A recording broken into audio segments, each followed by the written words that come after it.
Внимание, спойлеры. Если ты еще не смотрел аниме Киберпанк «Бегущие по краю», то немедленно поставь лайк и выключи. Ну можешь не выключать, но лайк обязательно. Окей.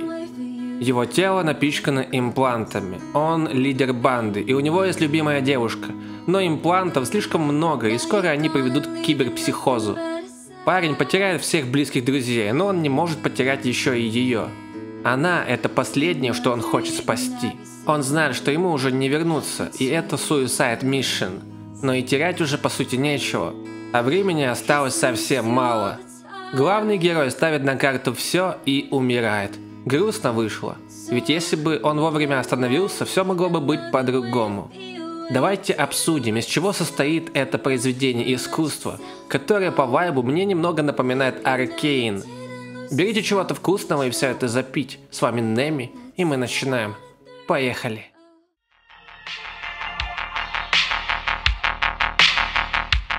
Еще раз привет, чумбы. Аниме сделано на основе компьютерной игры, и скажу сразу, я не фанат киберпанка от CD Projekt. Я играл в эту игру и дошел до момента, когда убил какого-то Пласида, но так и не осилил пройти, ибо она меня почему-то не зацепила. Но отрицать, что это довольно атмосферное и интересное приключение, не буду. Аниме — это однозначно рай для людей, любящих игру, как для меня, любителя Лиги Легенд, был Arcane. Аниме по киберпанку для меня лично это в первую очередь история о любви и о мечте девушки, которую она хотела разделить с человеком, который преследовал чужие идеалы. Дэвид — это классический главный герой, пробивающий себе дорогу с самого низа до главы банды.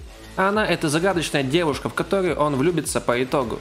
Но действие сюжета разворачивается в Найт-Сити, а это значит, что печально известный город заведомо указывает на отсутствие хэппи-энда.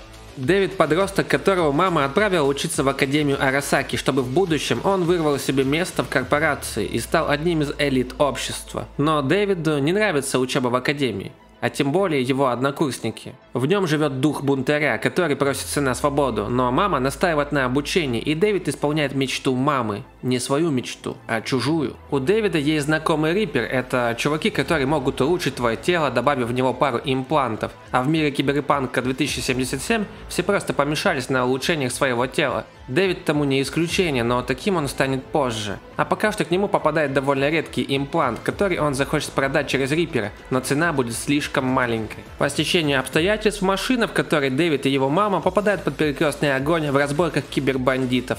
Мама умирает, денег нет, Дэвида отстраняют от обучения, и однокурсники избивают его до полусмерти. Найт-Сити – это место, где за все нужно платить. Дэвид решает поставить себе тот самый редкий имплант и идет отомстить своему обидчику. Деньги откуда-то нужно брать, и Дэвид в поисках работы натыкается на Люси. После бурного знакомства они начинают работать вместе. Затем Дэвид попадает в банду киберпанков. Еще со временем парень уже сам становится лидером этой банды. Они становятся с Люси парой и живут вместе. Он пичкает свое тело имплантами, что опять же таки было не его мечтой, а мечтой бывшего главы банды Мейна. Он всегда говорил, чем больше хрома в теле, тем лучше. Затем Дэвид втягивается в интрижку между двумя корпорациями Арасакой и Милитехом. Люси попадает в беду, и Дэвид ценой своей жизни спасает ее. Конец. А теперь в деталях. Главный герой на протяжении всего сериала исполняет чужие мечты. Изначально он исполнял мечту мамы и ходил в ненавистную академию, которую презирал. Затем он начал пичкать свое тело имплантами, исполняя мечту Мейна о чрезмерном хроме в теле. И в финале Дэвид исполняет мечту Люси – полететь в космос. Он спасает ее и отправляет с кучей денег, жертвуя своей жизнью. Ситуация страшная, ведь Дэвид на грани киберпсихоза, а Адам Смешер так легко не слезет с хвоста. Но к такому финалу привела череда решений. Если бы Дэвид не гнался за чужими мечтами и вовремя остановился, то все было бы по-другому. Мотивация героя здесь звучит примерно так. Я хочу чего-то добиться в этом городе, чтобы мое имя запомнили, и неважно, чем я пожертвую ради этого. Парень уже не мог остановиться даже, когда ему все вокруг говорили, что нужно завязать с имплантами. Дэвид до последнего верил, что он особенный, что его разум способен выдержать сколько угодно. Почему он так решил? Все просто. Ему это внушили киберпанки. Да, Дэвид имел более высокую переносимость киберимплантов, чем среднестатистический человек, но он не был особенным. С него вышел хороший киберпанк, отличный боец. Но все это благодаря его самому первому импланту, который он нашел у своей мамы. Дэвид установил себе довольно имбовый имплант, и если бы не он, то парень так и не стал бы киберпанком. Ведь думая, что он особенный, Дэвид только приближал свою гибель. С самого начала нам показывают сплошные неудачи главного героя. То он срывает занятия, то умирает мама, то избиение. Только Дэвид нашел работу, он теряет сознание, потому что имплант нельзя так часто использовать. Начинается киберпсихоз, подстава, смерть. Даже в финальной схватке Дэвид ничего не может противопоставить Адаму Смешеру. Для Адама это легчайший бой, но наш главный герой смеется ему в лицо. Если взглянуть на ситуацию под другим углом, то хорошо, что Смешер остановил Дэвида. Ведь парень был на грани киберпсихоза, и он мог перебить кучу невинных людей и даже убить друзей своими руками. Вспомним сцену, где бывший глава банды Мэйн убивает свою девушку. Есть вероятность, что Люси смогла бы как-то вернуть рассудок Дэвида в норму, но такая вероятность слишком мала, потому что, повторюсь, никакой он не особенный. В конце Адам выражает Дэвиду свое уважение, а такой жест дорого стоит от легендарного убийцы Арасаки. События сериала разворачиваются до сюжетной линии компьютерной игры Cyberpunk 2077.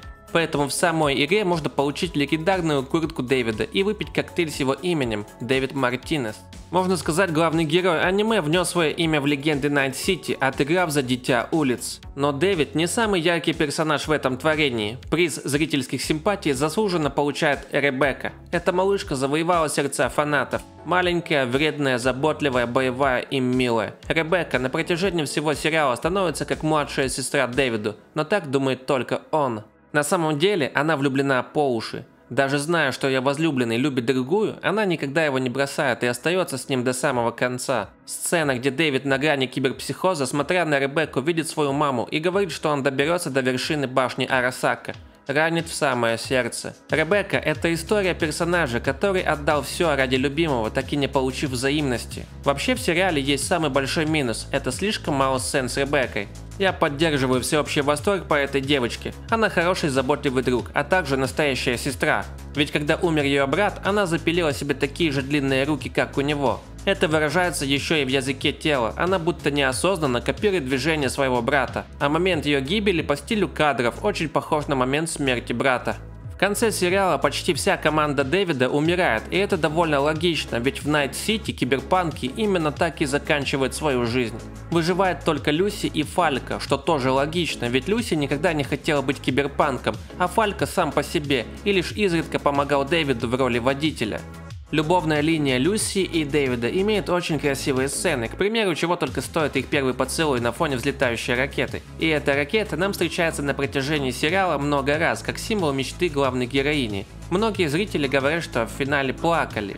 Я, к сожалению, не плакал, как от того же Аркейн, но проникся полностью. Мне лично не хватило больше связи между Люси и Дэвидом. Это похожая ситуация, как и с Аркейн. Сейчас объясню. Потрясающая драка на мосту Джинкс и Эко. Если бы нам показали больше моментов из детства, где Джинкс проводила время с Эко, то эта сцена произвела бы еще больший эффект. Так само и в Киберпанке. Нам просто дали мало прекрасных моментов, где Дэвид и Люси вместе. Если бы создатели добавили еще хотя бы чуть-чуть химии между ними, то я бы точно рыдал от финала, как маленькая девочка.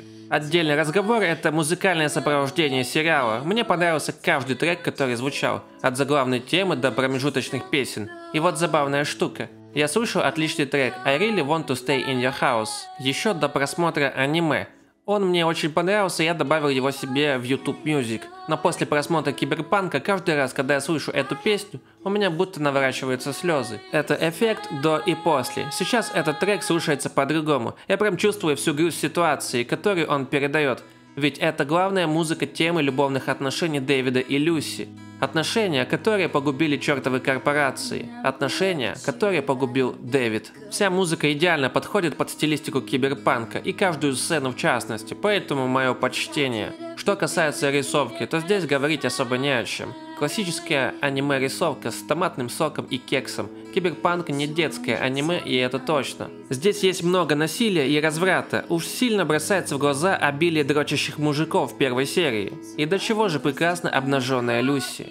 Киберпанк насыщен экшеном. Здесь не заскучаешь, потому что постоянно что-то происходит. Персонажи резко могут умереть, а к концу мы понимаем в очередной раз, что Найт-Сити – это то место, где не бывает хэппи-энда. Как по мне, самые яркие моменты – это перестрелки с Ребеккой и имплант Дэвида. Особенно зрелищно, когда нам показывают имплант в деле от лица владельца и со стороны. Я вообще фанат slow motion, а здесь весь сериал на нем строится, так что...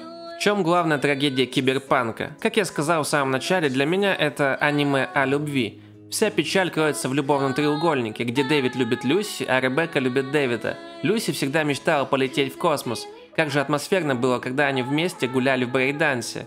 Затем первый поцелуй. И вот финал. Но, к сожалению, Люси летит в космос одна. Счастливый конец? Не-а. Не в этом городе. Спасибо большое всем, кто посмотрел данное видео, и не забывайте ставить лайки и подписываться на канал, потому что дальше будет больше. И да, ребят, не стесняйтесь, пишите мне в комментариях, если вышел какое-то крутое аниме, которое я должен посмотреть. А то до меня все доходит в последний момент. А также есть уже кнопочка спонсорства, где есть секретный чатик, в котором вы можете помогать мне пилить контент. Все, всех обнял и до встречи. Пока-пока.